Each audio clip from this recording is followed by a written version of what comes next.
은혜로운 찬양 감사드립니다. 우리 믿음으로 크게 화답하겠습니다. 할렐루야. 아멘. 오늘도 하나님을 열애함으로 예배하신 여러분들을 사랑하고 축복합니다. 오늘 저희 교회를 처음 방문하신 분들 환영하고 축복합니다. 오늘 본문의 내용은 누가복음 15장에 나오는 잃어버린 양의 비유와 내용이 상당히 비슷합니다. 하지만 누가가 누가복음을 기록할 때와 마태가 마태복음을 기록할 때의 상황과 사정, 독자들이 달랐기 때문에 그들에게 주는 비유의 교훈도 다르게 나타날 수밖에 없을 것입니다.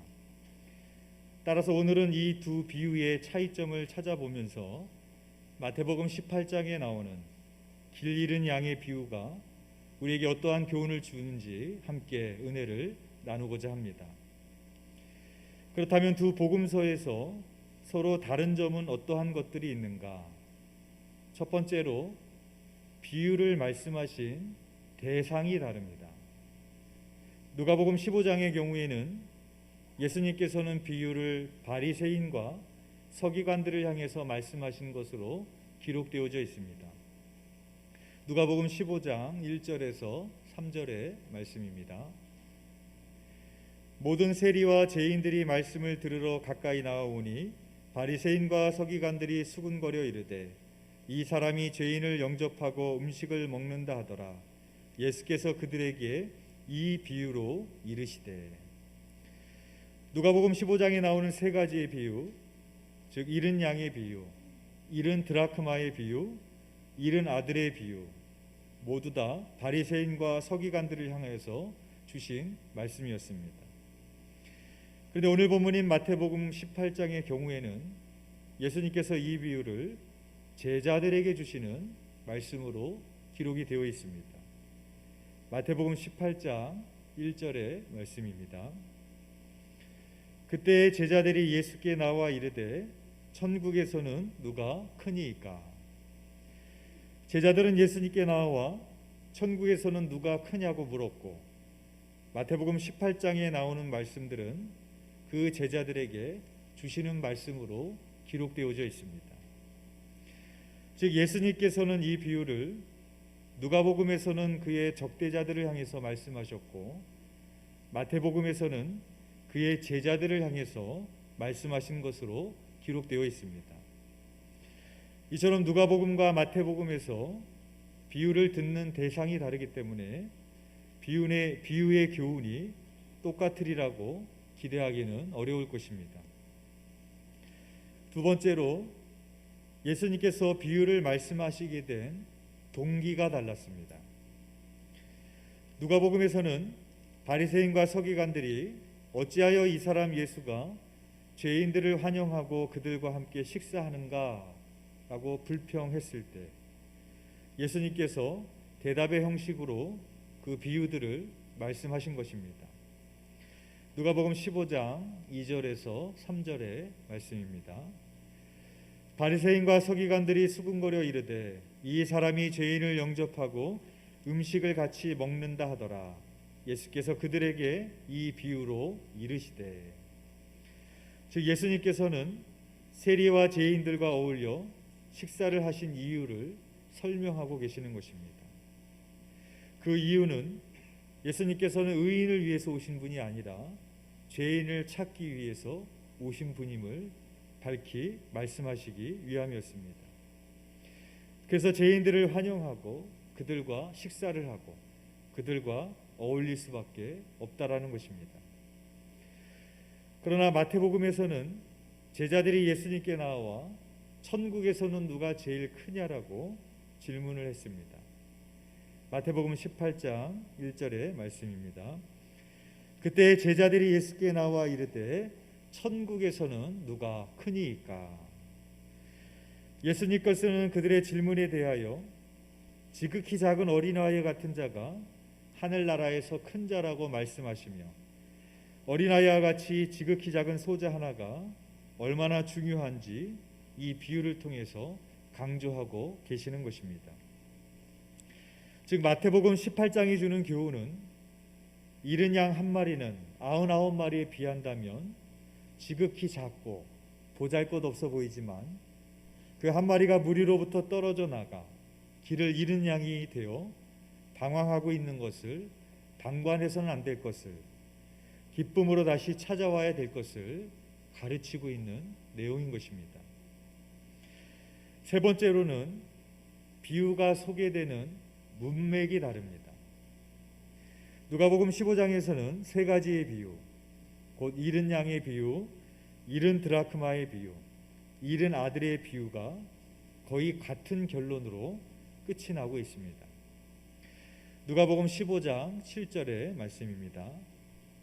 내가 너희에게 이르노니 이와 같이 죄인 한 사람이 회개하면 하늘에서는 회개할 것 없는 의인 99으로 말미암아 기뻐하는 것보다 더하리라.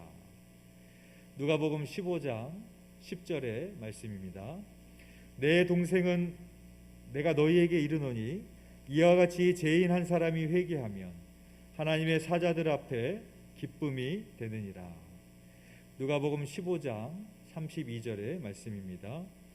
내 동생은 죽었다가 살아났으며 내가 잃었다가 얻었기로 우리가 즐거워하고 기뻐하는 것이 마땅하다 하니라. 이처럼 누가복음에서는 세 비유의 결론 구절이 모두 잃었다가 다시 찾았을 때의 기쁨을 강조하고 있습니다. 다시 말해 죄인의 회개에 대한 기쁨이 강조점으로 반복되고 있는 것입니다. 그러나 마태복음 18장에서는 지극히 작은 소자 중에 하나라도 업신여기거나 잃어버려서는 안 되는 점이 강조되고 있습니다. 마태복음 18장 6절의 말씀입니다. 누구든지 나를 믿는 이 작은 자 중 하나를 실족하게 하면 차라리 연자맷돌이 그 목에 달려서 깊은 바다에 빠뜨려지는 것이 나으니라. 마태복음 18장 10절의 말씀입니다. 삼가 이 작은 자 중에 하나도 업신여기지 말라. 너희에게 말하노니 그들의 천사들이 하늘에서 하늘에 계신 내 아버지의 얼굴을 항상 배옵느니라. 그리고 오늘 본문의 비유의 결론인 마태복음 18장 14절에도 이렇게 말씀합니다. 이와 같이 이 작은 자 중에 하나라도 잃는 것은 하늘에 계신 너희 아버지의 뜻이 아니니라. 즉 마태가 잃은 양의 비유를 통해서 강조하려고 하는 것은 양들 가운데 지극히 보잘것없는 것 하나라도 업신여기거나 잃어버려서는 안 될 것이고 길을 잃은 양이 있을 경우에 꼭 찾아내야 된다는 것을 강조하고 있는 것입니다. 네 번째로 비유에 사용되어지는 용어 혹은 어휘가 다릅니다. 우리말 성경에는 모두 다 잃었다라고 번역했지만 원어로 보면 다른 의미의 동사가 사용되었습니다. 누가복음에서는 잃었다라고 말할 때 헬라어 아포름미라는 동사를 사용했습니다. 이 아포름미라는 동사는 어떤 사람이 무언가를 가지고 있다가 잃어버린다라는 뜻입니다. 그러니까 영어로 하자면 lost입니다. 그런데 마태가 사용한 플라나우란 헬라어 동사는 길을 잘못 들다 혹은 곁길이나 잘못된 길로 빠지다라는 의미입니다. 그래서 초대 기독교 문헌에서는 흔히 기독교인들이 신앙생활을 잘하다가 도중에 교회로부터 멀어져 방황하는 것을 가리키는 말이었습니다. 즉 누가복음에서는 잃었다라고 했을 때 부모가 유원지에서 어린아이를 잃어버린 것처럼 미아가 된 것을 뜻하지만 마태복음에서의 잃었다라고 했을 때는 잘못된 길로 빠져 방황하는 것을 의미하는 것입니다. 이러한 사실은 두 복음서 저자가 말하는 잃은 양이 서로 같은 의미가 아니라는 것을 깨닫게 되어집니다.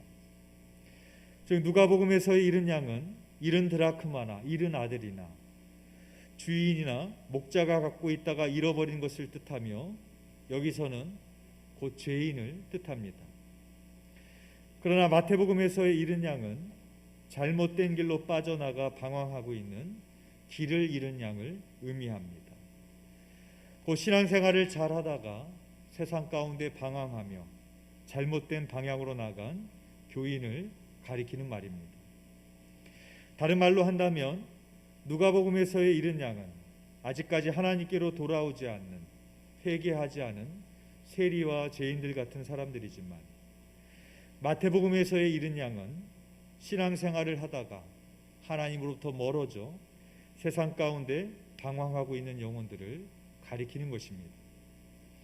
그래서 엄밀한 의미에서 누가복음의 경우는 이른 양의 비유라고 부르는 것이 적절하지만, 마태복음의 경우에는 길을 잃은 양의 비유다라고 부르는 것이 더 적절할 것입니다. 마지막 다섯 번째로 비유의 결론이 다릅니다.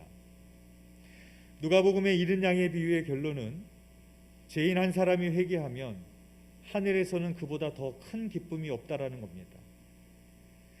그런데 마태복음의 길 잃은 양의 비유의 결론은 소자 중에 하나라도 잃어버리는 것은 하늘에 계신 아버지의 뜻이 아니라는 것입니다.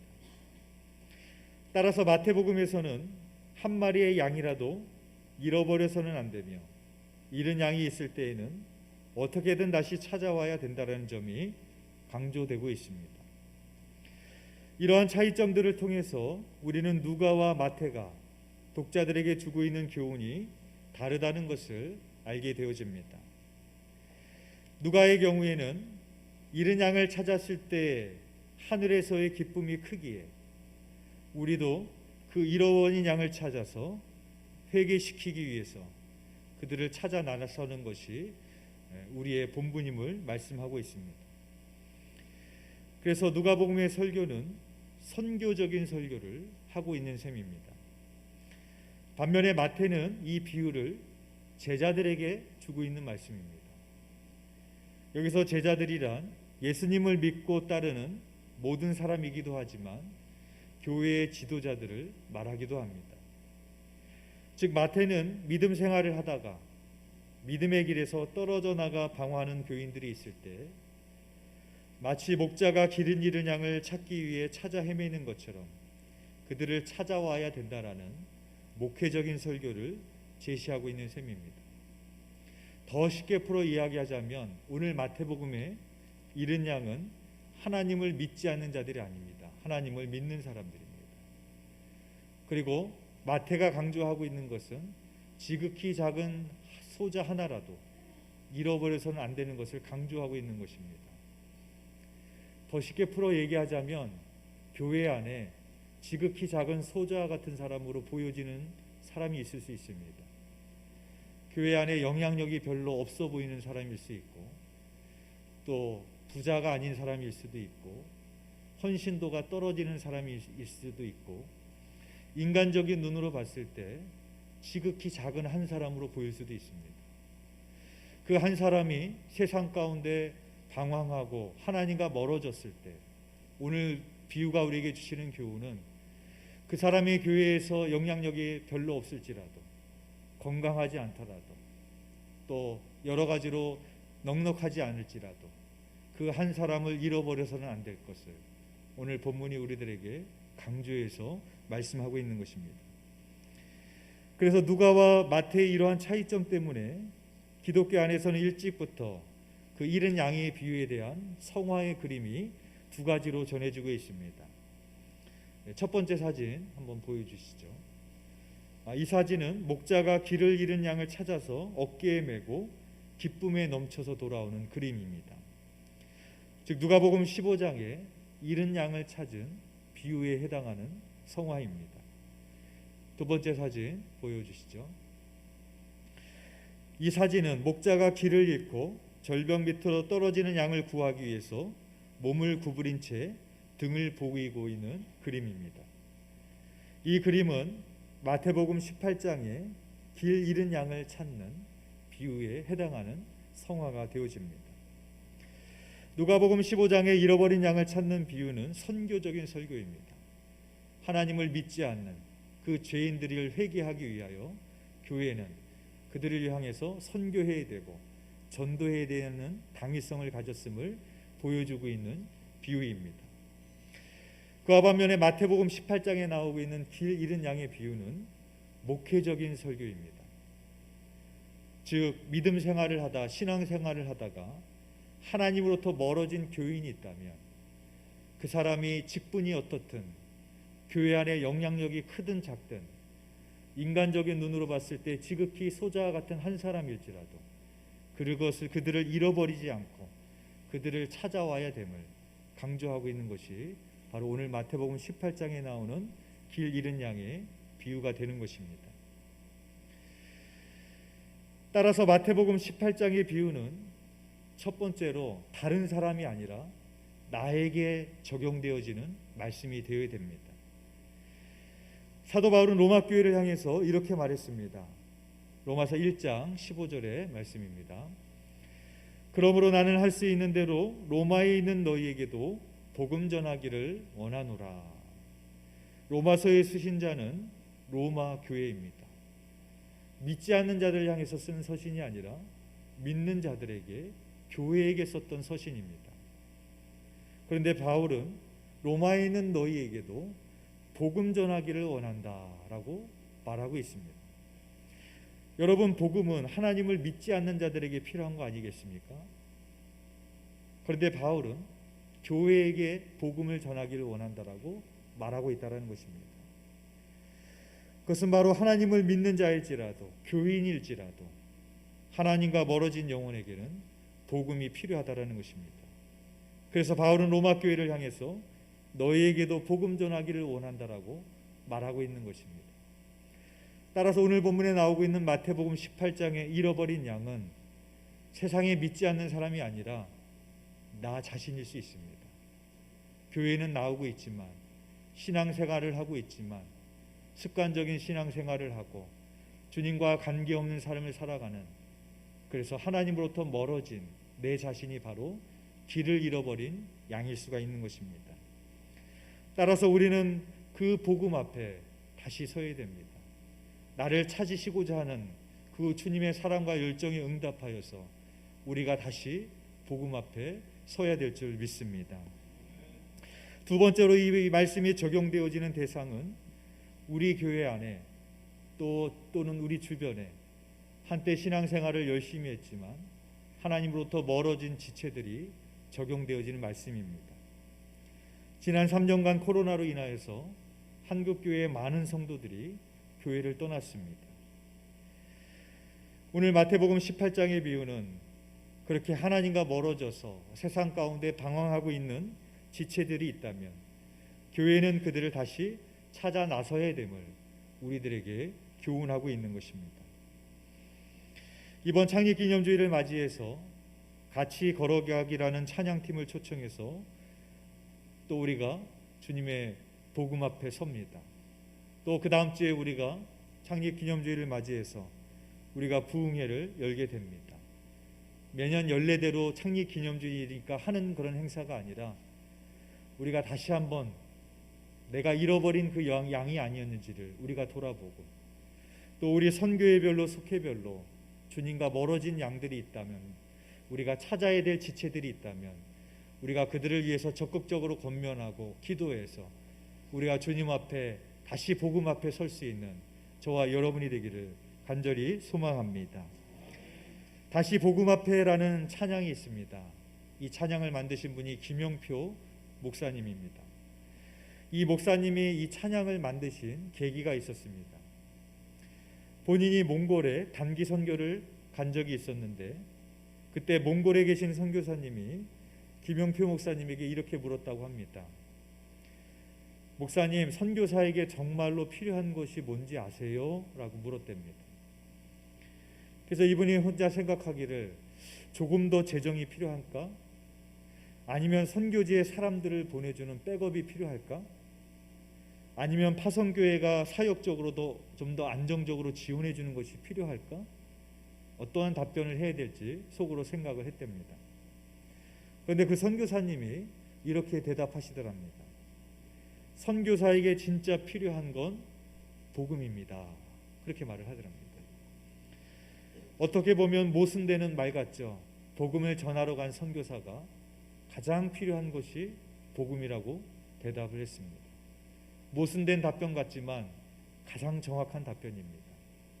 선교사에게도, 목사에게도, 교인들에게도 무엇보다도 우리에게 가장 필요한 것은 복음입니다. 그 복음만이 우리를 새롭게 할 수 있기 때문에, 그 복음만이 우리를 구원케 할 수 있기 때문에, 그 복음만이 능력이기 때문에 우리에게 가장 필요한 것은 복음입니다. 바라기는 우리 모두가 다시 한번 복음 앞에, 다시 하나님 앞에, 다시 십자가의 길을 걸어갈 수 있는 저와 여러분이 되시기를 주님의 이름으로 축원드립니다.